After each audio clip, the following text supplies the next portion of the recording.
नमस्कार. अशा लाईफस्टाईलमध्ये तुमचं अगदी मनापासून सर्वांचं स्वागत आहे. तर आज आपण इनो, सोडा किंवा बेकिंग पावडर न घालता एकदम छान कांद्याची गोल गोल टम्म फुगलेले आणि अजिबातही तेलकट न होणारे कुरकुरीत असे भजी बनवणार आहोत. व्हिडिओ पूर्ण बघा. अशा पद्धतीने जर पीठ बनवून घेतलं तर याच्यामध्ये इनो, सोडा घालायची अजिबात गरज पडत नाही आणि भजी आपले अजिबात तेलकट होत नाही. तर चला व्हिडिओला सुरुवात करूया. व्हिडिओ पूर्ण बघा आणि व्हिडिओ जर तुम्हाला मनापासून आवडला असेल तर व्हिडिओला लाईक करा, जास्तीत जास्त शेअर नक्की करा आणि चॅनलवरती जर तुम्ही नवीन आलेले असाल तर प्लीज चॅनल आपला सबस्क्राईब करायला विसरू नका. तर इथे मी 1 वाटी बेसन पीठ घेतलेलं आहे. तर हे विकतचं पॅकेटमधलंच बेसन पीठ आहे आणि मी चाळून घेतलेलं आहे. चाळून घ्यायचं आहे आपल्याला बेसन पीठ, म्हणजे पीठ हलकं होतं, भजी आपली खूप छान तयार होतात. तर बघा आता चाळून घेतलेलं पीठ आपण एक भांड्यामध्ये काढून घेतलं आहे. आता तुम्ही ह्या वाटीने जर माप केलं तर स्टीलच्या ज्या वाट्या असतात तर 2 वाट्या भरतात. आता जेवढं पीठ घेतलं आपण तेवढंच त्याच वाटीने आपण इथे पाणी घेतलेलं आहे. सुरुवातीला आपण थोडंसं पाणी घालूया आणि चमच्याने चांगलं एकत्र करून घेऊया, म्हणजे बेसन पिठाच्या अजिबातही गुठळ्या तयार होत नाहीत आणि अगदी सहज असं आपल्याला याच्या गुठळ्या मोडता सुद्धा येतात. तर बघा आता याच्यामध्ये मी थोडं थोडं करत पाणी घालते आणि पाणी किती लागणार आहे आपल्याला ते सुद्धा मी तुम्हाला सांगणार आहे. तर थोड्याशा पाण्याचा वापर करून अगोदर आपण हे पीठ चांगलं असं एकजीव करून घेतलंय, संपूर्ण गुठळ्या मोडून घेतलेल्या आहेत. बघा अशा पद्धतीने चमच्याने आपण चांगल्या गुठळ्या याच्यातल्या मोडून घेतलेल्या आहेत. एकदम सोप्या पद्धतीने अजिबातही सोडा, इनो न घालता छान आपले हे भजे तयार होतात. कांद्याचे गोल गोल भजे सगळ्यांनाच आवडतात आणि खायला सुद्धा खूप छान लागतात. तर बघा आता मी चांगलं असं पिठामधल्या ज्या आहेत त्या गुठळ्या मोडून घेतलेल्या आहेत आणि पीठ अशा पद्धतीने आपण आता चांगलं फेटून घेऊया. एक 4-5 मिनिटासाठी एकच दिशेने असं छान असं पीठ मी चमच्याने फेटून घेतले. तुम्ही हाताने सुद्धा फेटून घेऊ शकता. जेवढं चांगलं आपण पीठ फेटून घेऊ तेवढे भजे आपले छान तयार होतात. तर बघा आता अशा पद्धतीने आणि पीठ तुम्ही बघू शकता किती छान असा कलर बदललेला आहे पिठाचा आणि अशा पद्धतीने एकसारखी अशी धार लागते. बघू शकता अशा पद्धतीने आपल्याला हे पीठ बनवून घ्यायचं आहे. असं पीठ जर बनवून घेतलं तर सोडा आणि इनोची अजिबातही गरज पडणार नाही. त्याच्याशिवाय आपली भजे अगदी मस्त छान तयार होतात. तर बघा अशा पद्धतीने पीठ आपलं हे बनवून झालंय. खूप जास्त पाणी घालायचं नाही, पीठ खूप जास्त घट्ट ठेवायचं नाही. आता किती पाणी लागलं ते मी तुम्हाला सांगते. तर 1 वाटी पाणी घेतलं होतं आपण, फक्त पाव वाटी इतकं पाणी आपल्याला हे लागलेलं आहे, बाकीचं पाणी तसंच शिल्लक आहे. आता आपण इथे वाटण तयार करून घेतलंय. तर हिरवी मिरची, लसूण, जिरे, तर याचं मी अशा पद्धतीने वाटण तयार करून घेतलंय. जाडसर असं वाटण घालून घ्यायचं, खूप छान चव येते. याच्यामध्ये मी एक 4-5 कढीपत्त्याची पानंसुद्धा घालून घेतलेले आहेत. तुम्हाला जर याच्यात घालायचे नसेल तर तुम्ही चिरूनसुद्धा घालू शकता. आता इथे माझ्याकडे जिरे आणि ओवा आणि धने, अख्खे धने याची पूड होती, तर ती 1 टेबलस्पून इतकी मी घालून घेतलेली आहे. आता हिरवी मिरची घालून घेतल्यामुळे आपण लाल तिखट अगदी कमी घालणार आहोत. तर अगदी छोटा पाव चमचा आपण इतकी लाल तिखट घालून घेतलं आहे आणि छोटा पाव चमचा आपण हळद पावडर घालून घेऊया. हिरवी मिरची घातल्यानंतर भज्यांना खूप छान अशी टेस्ट लागते. हिरवी मिरची जास्ती घालायची आणि लाल तिखट आहे ते अगदी थोड्या प्रमाणामध्ये घालून घेतलं. आता एक मोठी वाटी भरून आपण इथे कांदा चिरून घेतलेला आहे बारीक अशा पद्धतीने. खूप जास्त बारीक नाही, खूप जास्त मोठा नाही, मध्यम स्वरूपाचा, थोडासा जाडसर स्वरूपाचा असा हे कांदा मी चिरून घेतलेला आहे.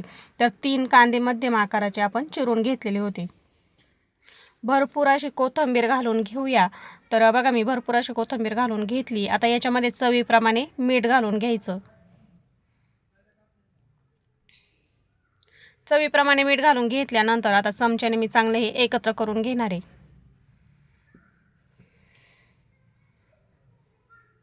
हिरवी मिरची, लसूण आणि जिऱ्याचं जाडसर असं वाटण करून नक्की घाला. खूप छान चव लागते भज्यांना, खायला खूप छान लागतात आणि लाल तिखट आपण कमी घातलेलं आहे. तर बघा आता सर्व जिन्नस घालून घेतल्यानंतर आपण चांगलं हे एकत्र करून घेतलेलं आहे. एकत्र करून घ्यायचं चमच्याने अगोदर.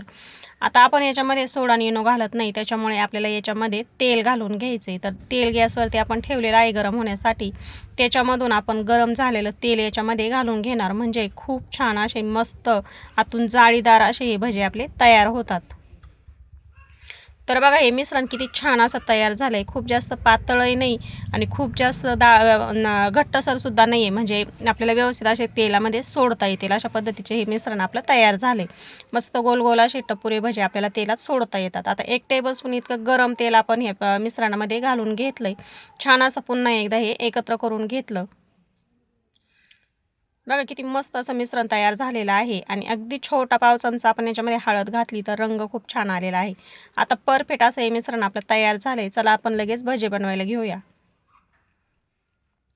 पॅनमध्ये मी तेल ठेवलं होतं तापण्यासाठी. गॅस आपला मध्यम आहे, फुल गॅस ठेवायचा नाही, गॅस आपल्याला मध्यम ठेवायचा आणि याच्यामध्ये अशा पद्धतीने एक एक करत भजी सोडून घ्यायची. मी पॅन घेतला आहे, म्हणजे पॅनमध्ये भरपूर सारे एकच याच्यामध्ये आपल्याला भरपूर असे भजी तळता येतात. खोलगट कढई जर घेतली तर त्याच्यामध्ये जास्तीची भजी आपल्याला सोडता येत नाही, त्याच्यामुळे इथे मी पॅनचा वापर केलेला आहे. तर बघा आता गॅस मध्यम ठेवायचा आणि झाऱ्याने आपल्याला सारखे भजे असे हलवत राहायचे, खालीवर करायचे, म्हणजे चव बाजूने व्यवस्थित असे ते तळले जातात, अजिबात कच्चे राहत नाही, आतपर्यंत छान असे तळले जातात आणि अजिबातही तेलकट होत नाही. मी तुम्हाला पुढे दाखवते. तर बघा पहिला घाणा आपण तेलामध्ये सोडून घेतला, छान असा रंग आलेला आहे, मस्त टप्पुरे भजे आपले इथे झालेले आहेत. संपूर्ण भजे असे झाऱ्यावरती घ्यायचे आणि एक अर्धा मिनिटासाठी असे तेलामध्ये ठेवायचे, मस्त तळले जातात. आता दुसरा घाणासुद्धा आपण भज्याचा तेलामध्ये सोडून घेऊया. मस्त भजे झालेले आहेत, असे थोडे थोडे सोडायचे, खूप जास्त मोठे मोठे नाही सोडायचे.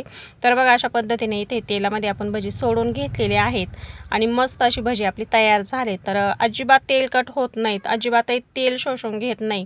आपण याच्यामध्ये तांदळाचं पीठ, रवा असं काही घातलेलं नाही, सोडा कशाचाच वापर केलेला नाही, तरीसुद्धा आपले ही भजी खूप छान असे चवदार तयार झाले. तर दुसरा घाणासुद्धा आपण तेलामध्ये घालून घेतला, तो सुद्धा मध्यम गॅसवरती आपण छान असा तळून घेतला. बघा किती मस्त असा रंग आलेला आहे, एकसारखे हे भजे संपूर्ण तळलेले आहेत. तर झाऱ्यावरती काढून घेतले, निथळून घेतले, अगदी चाळणीवरती पेपरवरती ठेवायची सुद्धा गरज पडत नाही, डायरेक्ट असे आपण ताटामध्ये काढले, अजिबात तेलकट झाले नाही. तर बघा किती छान असे आपले कांद्याचे गोल गोल टमटमीत असे हे भजे तयार झालेले आहेत, खूप सुंदर रंग आलेला आहे. तर अशा पद्धतीने तुम्ही सुद्धा नक्की बनवून बघा. आजचा हा व्हिडिओ तुम्हाला कसा वाटला मला कमेंटमध्ये सांगायला विसरू नका. व्हिडिओ कुठून बघता ते सुद्धा नक्की सांगा. तर खूप छान असे एकदम सोप्या पद्धतीने सोडा इनोचा वापर न करता छान कांद्याचे गोल टमटमीत असे भजे आपण कमी तेलकट बनवलेले आहे. तर या पद्धतीने तुम्ही नक्की बनवून बघा. आतून जाळीदार, बाहेरून कुरकुरीत असे छान भजे आपले इथे कांद्याचे तयार झालेले आहेत.